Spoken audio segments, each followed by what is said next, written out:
habari kiongozwa na mtu mwenye cheti chake anatamba nacho tu ana cheti chake original anatamba nacho. Ndugu zangu, tuko hapa kusherehekea mafanikio ya uendeshaji wa mpira wa Singida.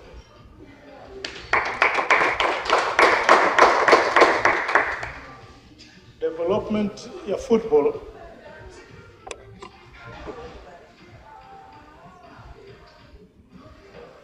development haiji kwa siku moja hivi. It is not about day and night. Ni process, ni mchakato,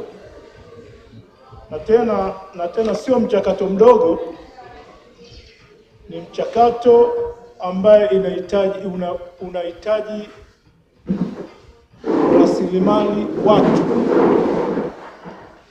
na sio tu rasilimali watu, bali rasilimali watu ambayo wanaweza kujitolea.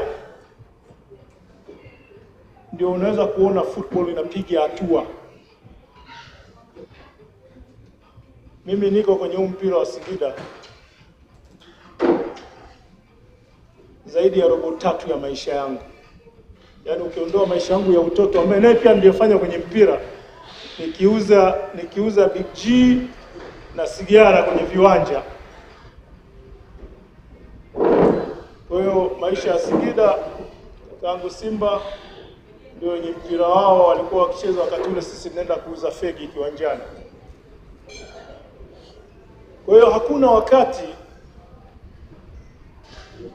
vyama vya mipira wa miguu vya Singida vimepata watu ambao wanafanya kazi kuliko wakati huu. Inawezekana wana mapungufu yao kibinadamu, lakini huu ndio wakati ambaye Sidifa na Sirefa imepata makatibu ambao wanaweza kufanya kazi kwa weledi mkubwa sana. Brother, sponsor haji. Yaani sponsor hawezi kwenda sehemu ambako anajua akifika pesa zake zitapotea. Sponsor anaenda sehemu ambako anaamini kuwa lile goals ambalo anaenda kulifuata litaenda kutimia. Nakumbuka mzee wetu Tenga wakati ule ameingia kwenye kuondoa mpira kutoka kwenye nini kuja TFF. Kwenye fati kuja TFF, mzee alipitia magumu sana kutengeneza transparent kwenye associations. Baada hapo tumeiona TFF ilivyo.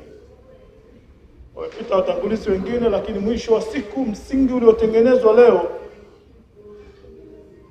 tunaona sponsor wamejazana TFF kwa sababu ya transparent na utendaji mzuri wa kazi wa shirikisho.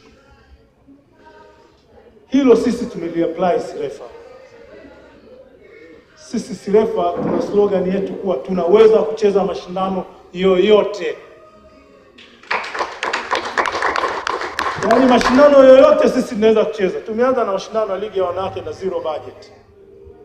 Tuliita stakeholders tukawaambia tunaenda kucheza mashindano ya ligi ya wanawake. Katibu ananiambia budget iko wapi? Tunaambia tunaenda kucheza. Tuna wachezaji, tuna coaches, tuna mipira, tuna viwanja, tunayo waamuzi. Hao wote ni familia.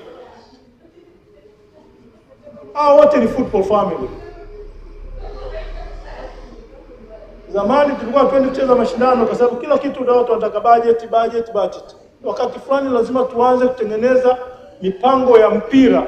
Ili mpango wa mpira wakati inatembea na partner wetu watatukuta wakati sisi tunatembea. Huyu Disamu huyu namjua siku nyingi sana. Yaani namjua hata nyie mjini labda mlikuwa hamjui. Mimi nilikuwa namjua wakati anatoka Ngamo.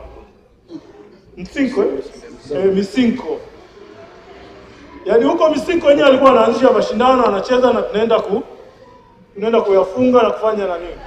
Kwa huu ni moja kati ya stakeholders wa mpira.